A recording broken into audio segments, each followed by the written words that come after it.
100 से ज्यादा मीटिंग से ट्रैक्टर से 40 बार रिहर्सल। दिल्ली पहुंचने का किसानों का क्या है प्लान, आ गई खुफिया रिपोर्ट। इस बार दिल्ली बॉर्डर नहीं, सीधा पीएम आवास घेरने की तैयारी में किसान। एसपीजी कमांडो ने भी बना लिया प्लान। जब पहले ही कृषि कानून हो गया वापस, तो अब क्यों प्रदर्शन कर रहे किसान? वजह सुनकर आप भी हो जाएंगे हैरान। 13 फरवरी को 20 से 25 हजार किसान दिल्ली में दाखिल होंगे। उनका इरादा इस बार सिर्फ प्रदर्शन का नहीं है, बल्कि पीएम आवास को घेरने का है। ये खुफिया रिपोर्ट मिलते ही सुरक्षा एजेंसियां अलर्ट हो गई हैं। शंभू बॉर्डर पर सीमेंट कंक्रीट की बड़ी बड़ी दीवारें बना दी गई हैं। यूपी गेट पर जवानों की संख्या बढ़ा दी गई है, ताकि किसान दिल्ली में दाखिल नहीं होने पाए। लेकिन खुफिया रिपोर्ट में उससे आगे जो लिखा है वो हैरान करने वाला है। रिपोर्ट साफ साफ बताती कि पंजाब, हरियाणा, उत्तर प्रदेश, केरल और कर्नाटक से किसान दिल्ली आने की तैयारी में है। करीब 2000 ट्रैक्टर पर सवार होकर 20,000 किसान दिल्ली में दाखिल हो सकते हैं। इसके अलावा बाकायदा इन्होंने ट्रैक्टर से रिहर्सल भी किया है। पंजाब में 30 और हरियाणा में 10 बार किसानों ने इसका रिहर्सल किया। करीब 100 से ज्यादा बार इन्होंने दिल्ली चलो मार्च के लिए मीटिंग की, जिसमें यह तय हुआ है कि अगर ट्रैक्टर की एंट्री नहीं मिली तो ये कार, दोपहिया वाहन या फिर मेट्रो और बसों के जरिए छोटे छोटे ग्रुप में दिल्ली पहुंचकर इकट्ठा हो सकते हैं। उसके बाद ये पीएम आवास के साथ साथ कई बड़े मंचों के आवास के बाहर प्रदर्शन कर सकते हैं। किसानों का प्रदर्शन कब बड़ा हो जाए ये कहना मुश्किल है, क्योंकि 26 जनवरी 2021 को लाल किले की जो तस्वीर देश ने देखी वो लोकतंत्र को शर्मसार करने वाला था। पुलिस के तमाम सुरक्षा इंतजामों के बावजूद ट्रैक्टर मार्च के बहाने किसानों के साथ मिलकर जैसे कुछ अराजक तत्वों ने लाल किले पर निशान साहिब फहराने की साजिश रची। वो ये बताता है कि किसानों के प्रदर्शन के दौरान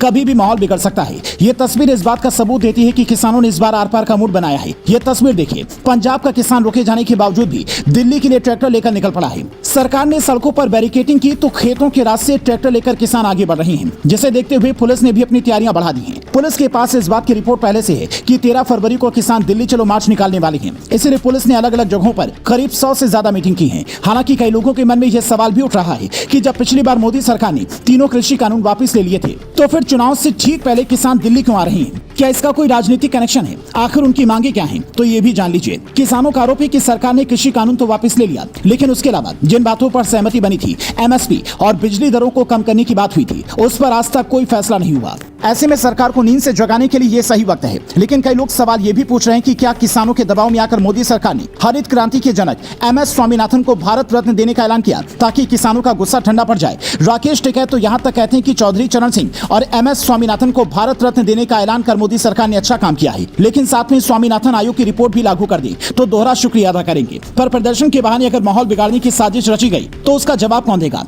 एसपीजी के जवानों ने अभी से ये प्लान तैयार कर लिया होगा कि अगर किसान किसी तरह से दिल्ली पहुंचने में कामयाब हो गए तो आगे क्या करेंगे। किसी भी हाल में दिल्ली पुलिस को साल 2021 वाली गलती दोहराने से बचना होगा। अगर कोई शांतिपूर्ण प्रदर्शन करता है तो उसे रोकना नहीं चाहिए, लेकिन अगर कोई अशांति फैलाए तो उसे उसी भाषा में जवाब देना होगा, क्योंकि जितना अधिकार प्रदर्शन करने का है, उतना ही अधिकार देश के हर नागरिक को अमन चैन से रहने का भी है।